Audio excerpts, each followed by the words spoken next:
Hello guys, welcome back to my channel study with Nitika.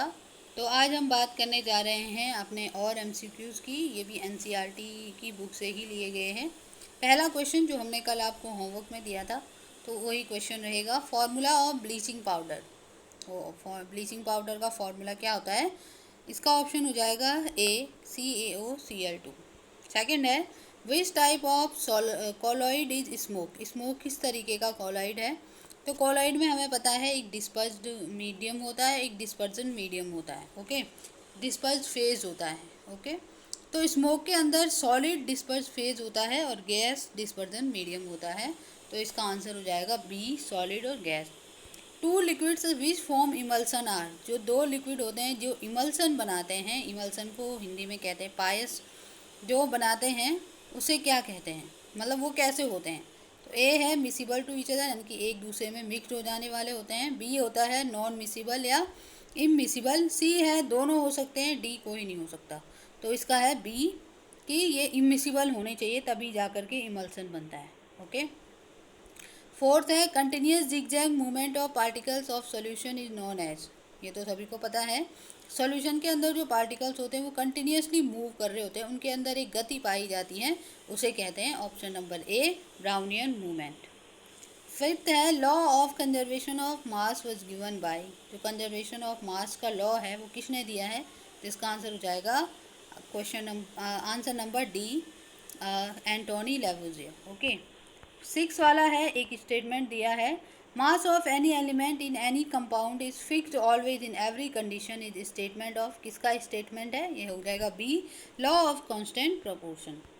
Seventh है which of the following was limitation of Dalton's theory. Dalton theory की limitation क्या थी?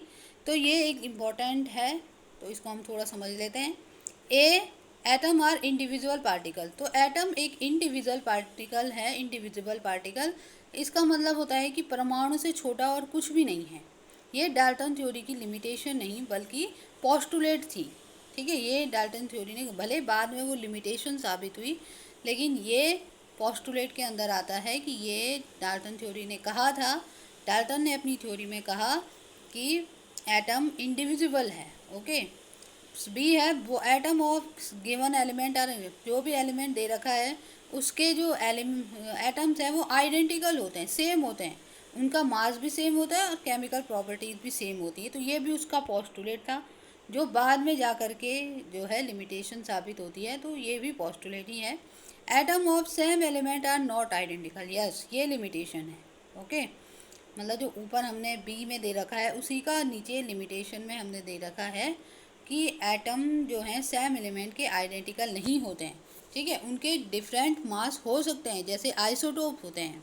ठीक है, वैसे ही एक दूसरी लिमिटेशन भी है कि एटम ऑफ डिफरेंट एलिमेंट में have same mass. Same mass भी हो सकता है अलग अलग एलिमेंट का। यहाँ पे सेम एलिमेंट की बात हो रही है, वहाँ पर अलग अलग एलिमेंट के भी सेम मास हो सकते हैं, तो उन्हें हम आइसोबार्स कहते हैं।